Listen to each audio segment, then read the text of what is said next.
சுரைக்காய் அடை தோசை தாங்க. எப்படி செய்வோன்னு பார்ப்போமா? வீட்டுக்கு முதல்ல சேனலை பார்க்குறேன், சப்ஸ்கிரைப் பண்ணிக்கிடுங்க. இப்போ சுரைக்காய்க்கு 2 ஸ்பூன் பாசிப்பருப்பு, 1 ஸ்பூன் உளுந்து, 2 ஸ்பூன் கொள்ளு, 2 ஸ்பூன் துவரம்பருப்பு, 3 ஸ்பூன் சோளம், 3 ஸ்பூன் அரிசி.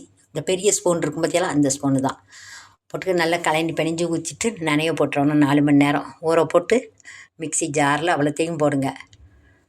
இப்போ இதில் 4 வரமிளகா,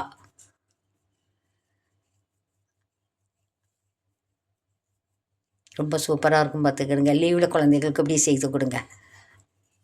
போட்டு மிளகு 1 ஸ்பூன், சோம்பு 1 ஸ்பூன், அப்புறம் பெருங்காயத்தூள் நல்லா கொஞ்சம் நிறையாவே போடுங்க, நல்லாயிருக்கும்.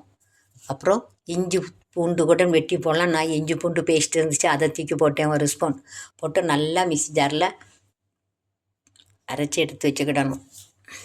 அப்புறம் சுரக்காவை நல்லா இது உருண்டை சுரக்காய் பாதி எடுத்து தோல் சீவிட்டு அதில் நல்லா திருவி எடுத்துக்கிடுங்க.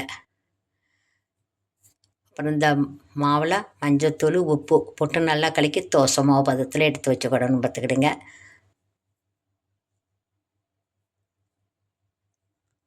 அப்புறம் சட்டியில் எண்ணெயை ஊற்றுங்க. கடுகு, உளுத்தம்பருப்பு, பெரிய வெங்காயம் 2 அதை நல்லா பொடிசாக அரிஞ்சு போடுங்க.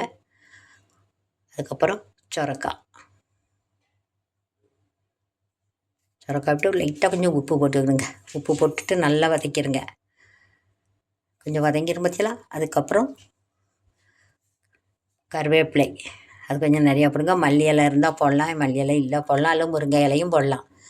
போட்டுட்டு நல்லா வதக்கி மாவில் போட்டுருங்க. சுரைக்காய் அடை தோசை இது நல்லா கெட்டியாக தான் இருக்கும், ரொம்ப தண்ணியாகவும் இருக்காது. இந்த மாதிரி இருக்கும் பார்த்துங்க. அப்போ தான் கொஞ்சம் தோசையே கொஞ்சம் தின்னமாக தான் இருக்கும். அது தோசைக்கல்ல எண்ணெயை ராவிட்டு அப்படியே தூக்கி ஊற்றுங்க. சுற்றி நல்லெண்ணெயை ஊற்றிடுங்க. அப்படியே சுற்றுவட நல்லா மொறுன்னு சூப்பராக இருக்கும். தேங்காய் சட்னிக்கும் சுட சுட சாப்பிட்டா ஆஹா டக்கராக இருக்கும் பார்த்துக்கிடுங்க. ரொம்ப டேஸ்ட்டாக இருக்கும். குழந்தைகளுக்கெல்லாம் வெல்லம் வச்சு கொடுக்கலாம். இட்லி பொடியும் நல்லாயிருக்கும். நீங்களும் இந்த மாதிரி ஒருக்கா செய்து சாப்பிட்டு பாருங்கள். சாப்பிட்டு பார்த்து கமெண்ட்ஸ் பண்ணுங்கள், சப்ஸ்கிரைப் பண்ணுங்கள். தேங்க்யூ.